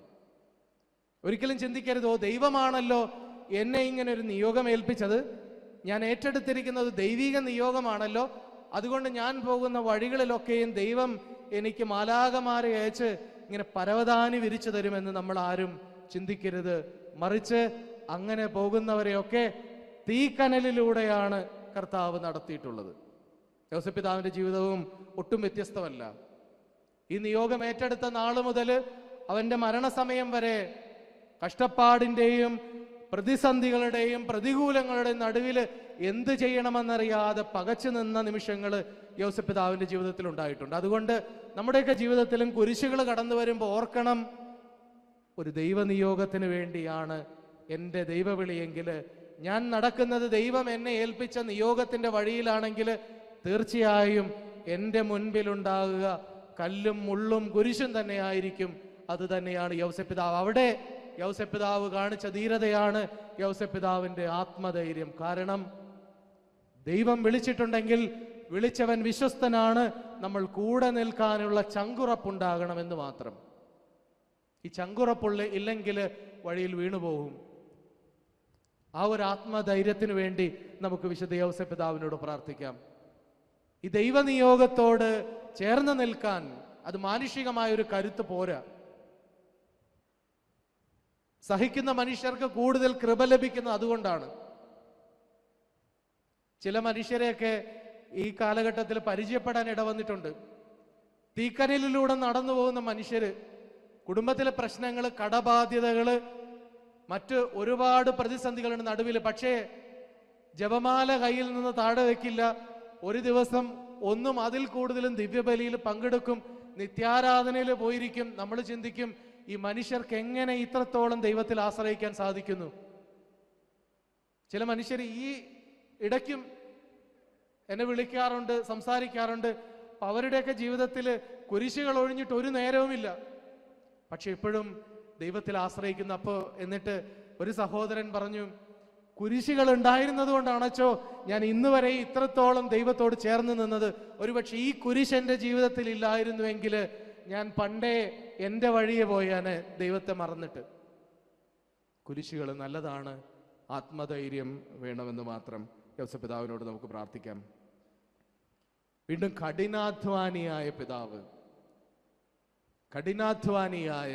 പിതാവ്, അധ്വാനിക്കുന്നതിൻ്റെ മഹത്വവും അധ്വാനത്തിൻ്റെ മാതൃകയും മക്കൾക്ക് നൽകിയ പിതാവ്, തൻ്റെ കുടുംബത്തിന് നൽകിയ പിതാവ്, തച്ചൻ്റെ മകൻ എന്ന് ഈശോയെക്കുറിച്ച് പറയുമ്പോഴും ഈശോയ്ക്ക് അഭിമാനം തോന്നത്തക്ക രീതിയിൽ നമ്മുടെയൊക്കെ ജോലികളിൽ, അത് കുടുംബനാഥന്മാരാകട്ടെ, നാഥമാരാകട്ടെ, കുടുംബത്തിൽ ജോലി ചെയ്യുന്ന ആരുമാകട്ടെ, തങ്ങളുടെ ജോലിയെക്കുറിച്ചൊരു ആത്മാർത്ഥത നമുക്കുണ്ടാകണം.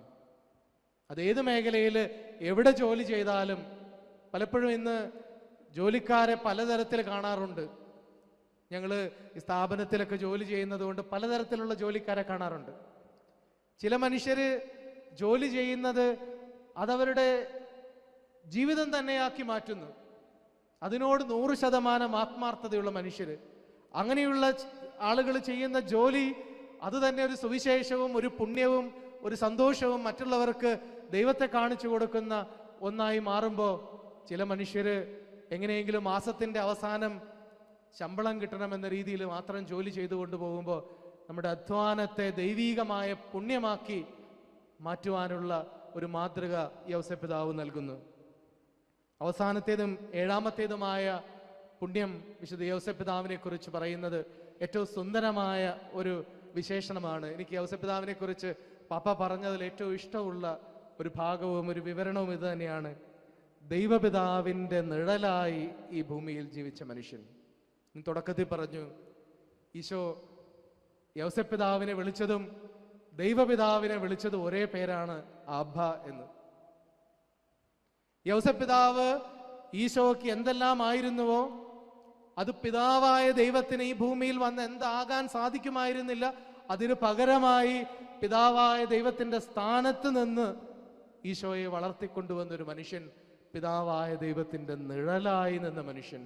അതുകൊണ്ട് തന്നെയാണ് ഈ പിതാവായ ദൈവത്തിൻ്റെ ഭാവങ്ങളൊക്കെയും ജീവിതത്തിലേക്ക് പകർന്നു വെച്ച ഒരു മനുഷ്യൻ.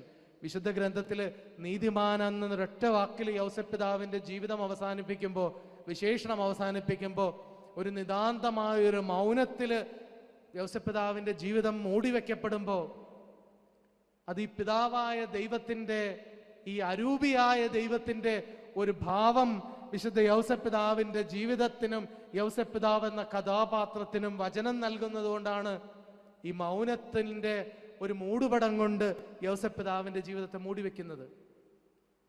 പിതാവായ ദൈവത്തെ ഈ അരൂപി എന്ന ഒരു മൂടുപടം കൊണ്ട് വിശുദ്ധ ഗ്രന്ഥം അല്ലെങ്കിൽ മനുഷ്യന് അഗ്രാഹ്യമായ ഒരു രഹസ്യമായി ദൈവത്തെ മൂടിവെക്കുന്നത് പോലെ ആ പിതാവിൻ്റെ നിഴലായി ഈ ഭൂമിയിൽ ജീവിച്ച യോസേപ്പിതാവിൻ്റെ ജീവിതവും മൗനമെന്ന ഒരു നിഴലുകൊണ്ട് മൂടിവെക്കപ്പെട്ടിരിക്കുകയാണ്. അതിനർത്ഥം അതിന് ശക്തിയില്ലെന്നല്ല.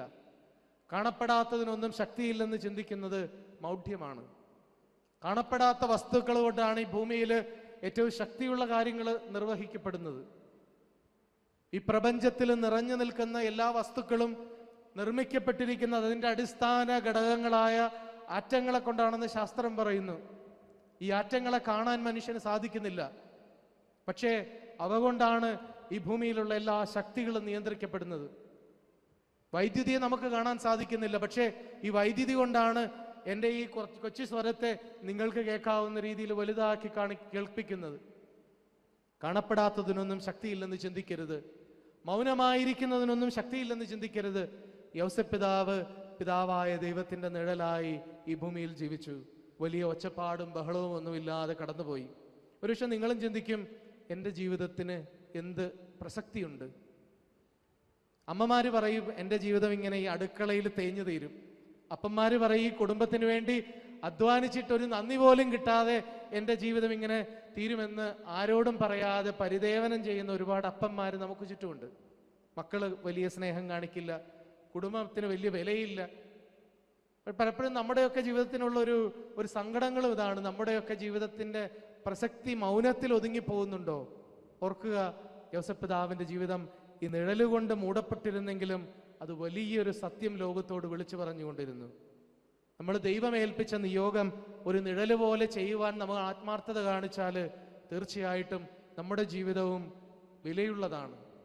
സ്വർഗത്തിൻ്റെ ഇങ്ങേക്കരയിലുള്ള ഒരു കൊച്ചു ജീവിതം മാത്രമാണ് ഇതെന്ന് നമ്മൾ ചിന്തിക്കുമ്പോൾ അതിൻ്റെ ആദ്യ പകുതി എന്ന് വേണം നമ്മൾ ഈ ജീവിതത്തെ പറയാൻ. ഇതിൻ്റെ ക്ലൈമാക്സും ഇതിൻ്റെ മനോഹാരിതയും കിടക്കുന്നത് നിത്യതയിലാണ് എന്ന് തിരിച്ചറിയുമ്പോൾ ഇവിടെയുള്ള മൗനത്തിന് അപ്പുറത്തൊരു വാചാലത ഉണ്ടാകണമെങ്കിൽ ഇവിടെ നമ്മൾ പിതാവായ ദൈവത്തിൻ്റെ നിഴലായി ദൈവത്തിന് നമ്മോടുള്ള പദ്ധതിയുടെ ഇഷ്ടം പ്രവർത്തിച്ചുകൊണ്ട് ജീവിക്കാൻ തയ്യാറാണെങ്കിൽ ഓർക്കുക, നമുക്ക് വെളിപ്പെടുവാനിരിക്കുന്ന മഹത്വത്തോട് തുലനം ചെയ്യുമ്പോൾ ഇന്നത്തെ കഷ്ടതകൾ നിസാരം. ഇവിടെ മൗനം കൊണ്ട് നമ്മുടെ ജീവിതം മൂടിവെക്കപ്പെട്ടാലും ആരും അറിയാതെ ഇല്ലനക്കരി പിടിച്ച് അടുക്കളയിൽ തേഞ്ഞു തീരുന്ന പാത്രം പോലെയാണ് നമ്മുടെ ജീവിതമെങ്കിലും ആരോടും പങ്കുവെക്കാനില്ലാത്ത, ആരും സഹതപിക്കാനില്ലാത്ത ഒരു മൗനത്തിന്റെ ജീവിതമാണ് നമ്മുടെ ജീവിതമെങ്കിലും ദൈവം കാണുന്നുണ്ട്, ദൈവം പ്രതിഫലം തരും എന്നുള്ളൊരു ബോധ്യം വിശുദ്ധ യോസേഫ് പിതാവിന്റെ ജീവിതം നമുക്ക് തരട്ടെ. നീതിമാൻ എന്ന വാക്കില് ആരും അധികം അറിയാതെ ഈശോയുടെ പരസ്യ ജീവിതകാലത്തിന് മുൻപേ യവനികയ്ക്കുള്ളിൽ മറഞ്ഞുപോയെങ്കിലും യോസേഫ് പിതാവിന്റെ ജീവിതത്തിന്റെ പ്രസക്തി തീർന്നു പോയില്ലല്ലോ പ്രിയമുള്ളവരെ. ഈ 7 കാര്യങ്ങളെക്കുറിച്ച് ധ്യാനിച്ചു വെച്ചപ്പോൾ ഒരു 5 വിശേഷണങ്ങൾ കൊണ്ട് ഞാൻ വേഗം അവസാനിപ്പിക്കുകയാണ്. 5 വിശേഷണങ്ങൾ കൊണ്ട് തിരുസഭ വിശുദ്ധ യോസേഫ് പിതാവിനെ ആദരിക്കുന്നുണ്ട്. ഒന്ന്, കുടുംബങ്ങളുടെ മധ്യസ്ഥനായിട്ട്. രണ്ടാമത്തേതായിട്ട് തിരുസഭയുടെ കാവൽക്കാരനായി വിശുദ്ധ യോസേഫ് പിതാവിനെ ആദരിക്കുന്നു. തൊഴിലാളികളുടെ മധ്യസ്ഥനായി വിശുദ്ധ യോസേഫ് പിതാവിനെ ആദരിക്കുന്നു. കന്യാവ്രതക്കാരുടെ കാവൽക്കാരനായി വിശുദ്ധ യോസേഫ് പിതാവിനെ സഭ ബഹുമാനിക്കുന്നു. നന്മരണത്തിന്റെ മധ്യസ്ഥനായി വിശുദ്ധ യോസേഫ് പിതാവിനെ സഭ വന്ദിക്കുന്നു. ഈ തലങ്ങളിലൊക്കെയും യോസേഫ് പിതാവിന്റെ മാധ്യസ്ഥ്യം നമുക്ക് ആവശ്യമാണ്. നമ്മുടെ കുടുംബങ്ങൾക്ക് ഒരു ആത്മീയ പിതാവായി നമുക്ക് യോസേഫ് പിതാവിനെ സ്വീകരിക്കാം.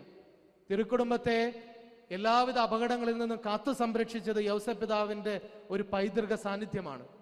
ഇന്ന് നമ്മുടെ കുടുംബങ്ങള് തകർച്ചയിലേക്കും ഭിന്നതയിലേക്കും കുടുംബ ബന്ധങ്ങളുടെ ഭിന്നതയിലേക്കും ഒന്നും പോകാതിരിക്കണമെങ്കിൽ ഈ ഒരു പിതാവിന്റെ പൈതൃക സാന്നിധ്യം നമ്മുടെ കുടുംബത്തിൽ ഉണ്ടാകണം. നമ്മുടെ കുടുംബങ്ങളെ പിതാവായ യോസേഫ് പിതാവിന് സമർപ്പിച്ചുകൊണ്ട് നമുക്ക് പ്രാർത്ഥിക്കാം. തിരുസഭയുടെ കാവൽക്കാരനായ യോസേഫ് പിതാവിനോട് നമ്മൾ പ്രാർത്ഥിക്കണം. തിരുസഭ ഇന്ന് നമുക്ക് ചിന്തിക്കാനാകാത്ത രീതിയിൽ വലിയ പ്രതിസന്ധികളിലൂടെ കടന്നുപോയിക്കൊണ്ടിരിക്കുന്ന ഒരു കാലഘട്ടമാണ്. അത് മതപീഡനം മാത്രമല്ല, വിശ്വാസത്തിന്റെ തലത്തിലുമൊക്കെ പലതരത്തിലും ഒരുപാട് പ്രതികൂലങ്ങളിലൂടെ തിരുസഭ കടന്നുപോയിക്കൊണ്ടിരിക്കുന്ന ഒരു കാലഘട്ടം. തിരുസഭയ്ക്ക് വേണ്ടി കൂടുതലായി നമ്മൾ പ്രാർത്ഥിക്കണം. തിരുസഭയിൽ വിശ്വാസം സംരക്ഷിക്കപ്പെടുവാനും ഇന്ന് അനേകം ആളുകൾ തിരുസഭയെ ചോദ്യം ചെയ്യുന്ന, അല്ലെങ്കിൽ തിരുസഭയുടെ ആ അഖണ്ഡതയ്ക്ക് കോട്ടം തട്ടത്തക്ക രീതിയിൽ സഭയ്ക്ക് അകത്തും പുറത്തു നിന്നും ആക്രമണങ്ങൾ ഉണ്ടാകുന്ന ഈ കാലഘട്ടത്തിൽ നമുക്ക് ഈ ഒരു വർഷത്തിൽ തിരുസഭയെ വിശുദ്ധ യോസേഫ് പിതാവിന്റെ കാവലിന് പ്രത്യേകം ഭരമേൽപ്പിച്ചുകൊണ്ട് നമുക്ക് പ്രാർത്ഥിക്കാം. നമ്മുടെ തൊഴിലിടങ്ങളിൽ വിശുദ്ധ യോസേഫ് പിതാവിന്റെ മാധ്യസ്ഥം തേടി പ്രാർത്ഥിക്കാം. ഒരുപാട് പേർക്ക് തൊഴിൽ അവസരങ്ങൾ നഷ്ടപ്പെട്ടു പോയി. നമ്മുടെ തൊഴിലിനെ സമർപ്പിച്ചുകൊണ്ട് നമുക്ക് പ്രാർത്ഥിക്കാം. കന്യാവ്രതക്കാരുടെ കാവൽക്കാരനായ യോസേഫ് പിതാവിനോട് ജീവിത വിശുദ്ധിയിൽ നമ്മുടെ കുടുംബങ്ങളെ നിലനിർത്തണമേ എന്ന് നമുക്ക് പ്രാർത്ഥിക്കാം. ഇന്ന് ജീവിത വിശുദ്ധി എന്നത് കുറച്ചു പേർക്ക് വേണ്ടി മാത്രമായിട്ട്, കുറച്ച് വിശുദ്ധർക്ക് വേണ്ടി മാത്രമായിട്ട് റിസർവ് ചെയ്തു വെച്ചിരിക്കുന്ന ഒരു കാര്യമായിട്ട് മാറുമ്പോൾ അങ്ങനെയല്ല. അത് ജീവിതത്തിൽ എല്ലാവരും, കൊച്ചു കുഞ്ഞുങ്ങളും യുവാക്കളും യുവതികളും മുതിർന്നവരും സഭയിലുള്ളവരും ബ്രഹ്മചാരികളും എല്ലാവരും കാത്തുപാലിക്കേണ്ട ഒന്നാണ് ഈ ബ്രഹ്മചര്യവും അതുപോലെ ജീവിതത്തിന്റെ വിശുദ്ധിയും എന്നുള്ളത് ഓർമ്മിക്കപ്പെടുവാൻ വേണ്ടിയിട്ട് വിശുദ്ധ യോസേഫ് പിതാവിന്റെ മാധ്യസ്ഥം നമുക്ക് പ്രാർത്ഥിക്കണം. അഞ്ചാമതായിട്ട് നന്മരണത്തിന് വേണ്ടി പ്രാർത്ഥിക്കണം. ഇന്ന് മരണങ്ങളൊക്കെ ICUവിൽ ഒതുങ്ങിത്തീരുന്ന ഒരു കാഴ്ച ഈ ആശുപത്രിയിൽ നിന്ന് വരുന്നത് കൊണ്ട് ഞങ്ങൾ സ്ഥിരം കാണാറുണ്ട്. ഒരു കണക്കിന് കുടുംബങ്ങളുടെ ആഗ്രഹം എന്ന് പറയുന്നത് അവര് എത്ര നേരം 2 മിനിറ്റെങ്കിൽ 2 മിനിറ്റ് കൂടുതൽ ജീവിച്ചിരിക്കണമെന്നാണ്.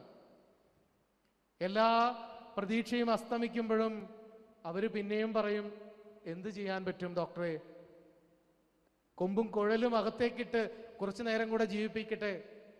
ഇങ്ങനെ ആരുമില്ലാതെ ഒരു ഏകാന്ത തടവിൽ മരിക്കുമ്പോൾ നന്മരണത്തെക്കുറിച്ചുള്ളൊരു ചിന്ത നമ്മുടെ ക്രൈസ്തവ പാരമ്പര്യത്തിലേക്ക് തിരിച്ചു വരുന്നത് നല്ലതാണ്. മരിക്കുന്ന സമയത്ത് ഈശോ മറിയ ഔസേപ്പ എന്ന് ചൊല്ലിക്കൊടുക്കുവാനായിട്ട് ഇന്ന് പലർക്കും പേടിയാണ്. കാരണം മരണത്തെക്കുറിച്ച് പറയുന്നത് തന്നെ നമുക്ക് പേടിയാണ്. ഇയാൾ മരിക്കുമെന്ന് പറയുന്നത് എന്തോ അയാളോട് വലിയൊരു അപരാധം ചെയ്യുന്നത് പോലെയാണ്. ഇല്ല, ജീവിക്കും, എല്ലാം ശരിയാകുമെന്ന് പറയുമ്പോൾ ഒരു മിഥ്യയിൽ ഇങ്ങനെ നിർത്തുക എന്ന് മാത്രം. അതിനപ്പുറം ഒരു നന്മരണത്തിന് വേണ്ടി നമ്മൾ ഒരുങ്ങണമെന്ന് നന്മരണത്തിന്റെ മധ്യസ്ഥനായ വിശുദ്ധ യോസേപ്പ് പിതാവിനെ കാണിച്ചു തന്നുകൊണ്ട് തിരുസഭ നമ്മളോട് ആവശ്യപ്പെടുന്നുണ്ട്. ഈ പുണ്യങ്ങളൊക്കെയും ധ്യാനിക്കുമ്പോൾ പിതാവായ ദൈവത്തിൻ്റെ ഭാവത്തിൽ ഏറ്റവും പ്രകടമായി നിറഞ്ഞു നിൽക്കുന്ന 3 സവിശേഷമായ പുണ്യങ്ങളും കൂടെ വിശുദ്ധ യോസേപ്പ് പിതാവിൽ നിറഞ്ഞു നിന്നിരുന്നു. വിശ്വസ്തമായ സ്നേഹം, അവികലമായ വിശുദ്ധി, നിതാന്തമായ വിവേകം. സ്നേഹം, വിശുദ്ധി, വിവേകം, ഈ 3 ഭാവങ്ങളും ദൈവത്തിൻ്റെ ഭാവങ്ങളാണ്. പിതാവായ ദൈവത്തിൻ്റെ നന്മയുടെ ഭാവങ്ങളാണ്. ഈ 3 പുണ്യങ്ങളിൽ വേരൂന്നിയിട്ടാണ് യോസേപ്പ് പിതാവിൻ്റെ ആധ്യാത്മികത നിറഞ്ഞു നിൽക്കുന്നത്. ഇന്നൊരു ക്രൈസ്തവൻ എന്ന നിലയിൽ നമ്മളിലും വളർത്തിയെടുക്കേണ്ട വലിയ 3 പുണ്യങ്ങളാണിത്: സ്നേഹവും വിശുദ്ധിയും വിവേകവും.